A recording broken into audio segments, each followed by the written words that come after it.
माननीय सभापति महोदय, आज हम ऐसे गंभीर विषय पे चर्चा कर रहे हैं कि भूजल और वर्तमान में पानी की स्थिति, हमारा जो भौगोलिक स्थिति जो है हमारी, बढ़ाने पड़ेंगे उसमें पानी की स्थिति के बारे में अभी सभी ने बताया कि हमारे पास में बड़ा भूभाग है और मात्र 1.6% हमारे पास में जल है। इस जल का हम जिस तरह से बेस्ट उपयोग कैसे कर सकते हैं, इस पर कभी चिंता मनन हुई नहीं। पिछली बार सरकार ने राजीव गांधी जल संचय योजना बनाई थी। मैं माननीय मंत्री महोदय आपके माध्यम से कहना चाहूँगा कि जल संचय योजना का उद्देश्य ये था कि जो भूजल जो है उसमें हम कैसे ज़्यादा जो बाहर से जो बरसात का जो जल है उसका संरक्षण कैसे हो। हम यहाँ बैठ करके आज अब सुबह से लेकर के सायंकाल तक हम चर्चा करेंगे जल पे, कल करेंगे बिजली पे। पूरा सारा वातावरण देखने के बाद माननीय सभापति महोदय यूँ लगता है कि लाल सोट में जैसे वो हेला ख्याल होता है ना, वैसे सत्ता पक्ष और प्रतिपक्ष जो है एक ऐसा वाद विवाद खड़ा करते हैं। हम जहाँ बैठे हुए हैं, मेरा ये मानना है व्यक्तिगत रूप से कि राजस्थान ने 200 भागीरथ इस विधानसभा में भेजे हैं और हम सबका उद्देश्य ये होना चाहिए, तेरी कमीज मेरी मेली कमीज से जो है मेली है, ये चर्चा करने के बजाय हमको आज ये तय करके उठना चाहिए कि हम इस भूजल की समस्या का क्या समाधान करें। इसमें आप विषय विशेषों के लें। मोटा तौर पे जो हमारे सामने जो आई है बात, वो माननीय सभापति महोदय, पेड़ों का जिस तरह से कटान हुआ है, जो हम ज्यादा गहराई के उसमें जाते जा रहे हैं, भूजल का स्तर नीचे जा रहा है और पेड़ों के कटने से माननीय सभापति महोदय जो वर्षा का जो अनुपात था वो भी धीरे धीरे कम हुआ है। हमको कुछ ठोस योजना बनानी पड़ेगी। जैसे जयपुर से आने वाले माननीय सदस्य कह रहे थे, भू संरक्षण निश्चित रूप से कानून बनना चाहिए, बल्कि पायलट प्रोजेक्ट के रूप में तत्काल जो है हर जिले में पायलट प्रोजेक्ट के रूप में कुछ गांव चिन्हित किए जाने चाहिए जहां नगर परिषद इस बात की पाबंदी करे कि यहाँ भूजल का जो संरक्षण है वो वर्षा के जल से हम करेंगे, तभी जाकर के हम इस बात का जो है समाधान कर पाएंगे। हम सुबह से लेकर सायंकाल तक ये चर्चा करेंगे, आपने ये नहीं किया, मैंने वो नहीं किया, मैंने वो नहीं किया, आपने वो नहीं किया, इससे समाधान नहीं है। इतनी चिंता है पानी के मामले में। अभी पिछली सरकार में 20 ट्यूबवेल सैंक्शन हुए, सरकार आई, 20 ट्यूबवेलों की जो है अता पता नहीं, वो सब कैंसिल हो गए। सरकारें बदलती है, सरकार का ऑर्डर थोड़ी ना बदल जाता है। अभी आपने 10 ट्यूबवेल दिए, 2 साल में वो लगेंगे। माननीय सभापति महोदय, इस पर हमको गहन चिंतन करना चाहिए। हम केवल यहाँ चर्चा करके घर चले जाएंगे, लेकिन समस्या कल भी 10 की 10 है। इसका यदि हमने समाधान नहीं किया तो हम इस जो सार्थक जो चर्चा होनी चाहिए वो सार्थक चर्चा नहीं हो रही है। माननीय सभापति महोदय, पेड़ों के कटने पे एक शायर क्या कहता है, सूखा जंगल चीखता खूब मचाए शोर, पेड़ों को मत काटिए सूखा जल सब और इस पेड़ के कटने से जो सबसे बड़ी जो पीड़ा पहुंच रही है, पानी पानी सब करे सूखी नदियां ताल, मरती चिड़िया कर गई हमसे एक सवाल। पशु पक्षी भी, केवल आदमी नहीं, पशु पक्षी भी आज इस पानी की जो गिरावट जा रही है उसकी वजह से काफी परेशान है।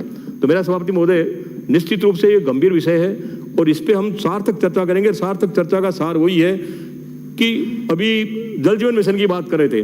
जल जीवन मिशन में माननीय सभापति महोदय, पहले था 60-40 का रेशियो, उसके बाद में 50-50 का रेशियो हो गया। आज तक जो केंद्र प्रवर्तित जो योजनाएं हैं उसमें जब तक आप 90-10 का यदि आप रेशियो नहीं करेंगे, सरकारों की स्थिति जो है बड़ी अजीब सी हो गई।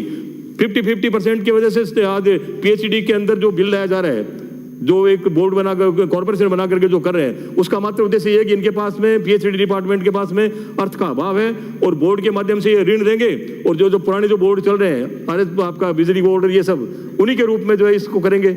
इससे साबित क्या होगा? इससे यदि जल से आपकी जल बढ़ रहा हो तो निश्चित रूप से आप करिए।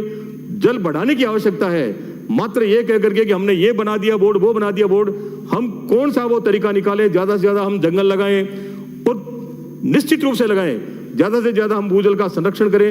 ये जब तक माननीय सभापति महोदय हम नहीं करेंगे, निश्चित रूप से इस समस्या का कोई समाधान नहीं होगा। हम जो 200 लोग जो यहाँ पे बैठे हुए हैं, हमको ये संकल्प लेना चाहिए कि अपने अपने क्षेत्र में भूजल का कैसे हम जो है संचय करें उस जल को। ये एकमात्र उपाय है। ज्यादा से ज्यादा पेड़ हम कैसे लगाएं? अभी प्रधानमंत्री जी ने भी एक टारगेट दिया है, एक पेड़ मां के नाम। ये कोई स्लोगन नहीं है माननीय सभापति महोदय, ये एक ऐसा काम है कि हमको सबको अपने जीवन में पेड़ लगाने चाहिए। पेड़ लगाना और पेड़ का संरक्षण करना दो अलग अलग बात है। पेड़ तो खूब लगेंगे, लेकिन आप 12 महीने बाद में उन पेड़ों का आप यदि रेशियो निकालेंगे तो माननीय सभापति महोदय मुश्किल से कोई 10-20% पेड़ जो है वो बचेंगे। लगते आ रहे हैं, मर जाएंगे पेड़, उससे फायदा क्या हुआ? हमको निश्चित रूप से कोई एक संकल्प पूर्वक हमको कोई काम करना चाहिए।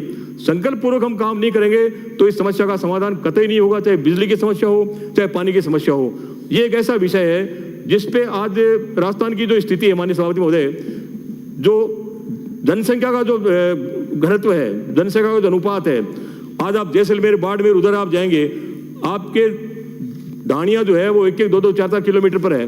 वहां जो आपका पानी का जो डिस्ट्रीब्यूशन जो हो रहा है उसमें जितना खर्चा लग रहा है, आज जहाँ आबादी का घनत्व ज्यादा है वहां पे जो है उसकी अलग स्थिति है, भौगोलिक स्थिति अलग है।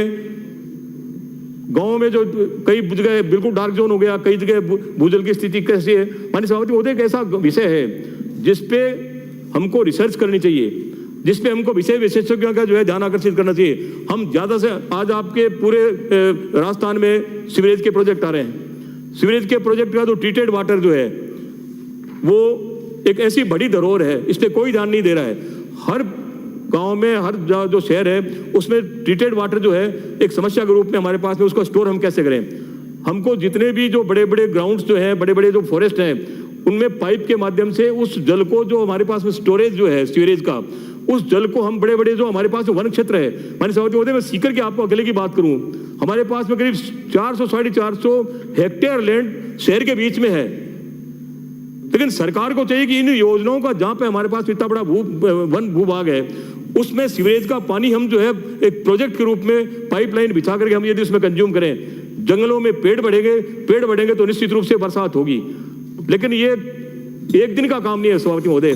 चिंता का विषय ये है कि धीरे धीरे वर्षा का जल कम होता जा रहा है, लेकिन इसके संचय की स्थिति आज भी 10 की 10 है।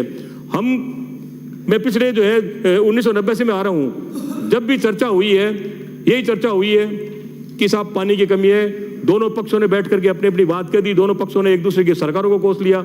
इससे यदि समाधान संभव होता तो माननीय सभापति महोदय हम और ज्यादा जो है पूरा कार्यक्रम यही रख लें कि कौन किसको ज्यादा कोसता है। समाधान तब होगा जब हम इस पानी का संचय कैसे ज्यादा से ज्यादा करें, इसका डिस्ट्रीब्यूशन कैसे हम जो है अच्छे से अच्छा करें।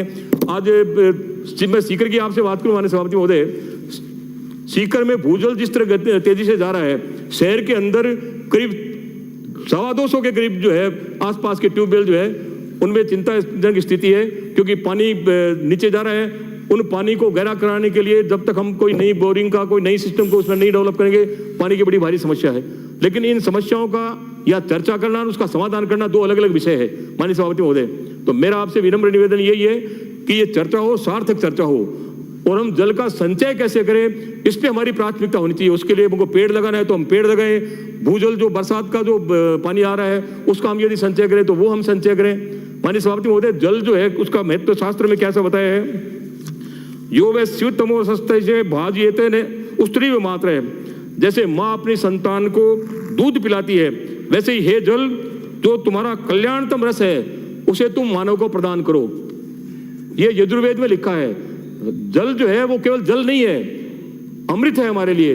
लेकिन उस अमृत का जिस तरह से आज क्षरण हो रहा है, ये चिंता का विषय है। मैं तो एक निवेदन करना चाहूंगा कि जल पे आप चर्चा करें, लेकिन चर्चा के साथ साथ ये सुनिश्चित करें, संकल्प के साथ आज उठे आप कि 200 विधानसभाओं को रिप्रेजेंट करने वाले जो माननीय सदस्य हैं वो संकल्प लेकर जाए अपने अपने क्षेत्र में वर्षा के जल को हम कैसे ज्यादा से ज्यादा अंडरग्राउंड जो है हम उसका संरक्षण करें, वो ज्यादा महत्वपूर्ण है। हम यदि यमुना के जल का इंतजार करेंगे, इंदिरा गांधी के जल का इंतजार करेंगे तो माननीय सभापति महोदय ये समय यूं ही निकलता जाएगा और हर क्षेत्र में पानी की समस्या है। ये मेरा आपसे निवेदन है। बहुत बहुत धन्यवाद। श्री देवेंद्र जोशी। माननीय सभापति महोदय, आपने जल जैसे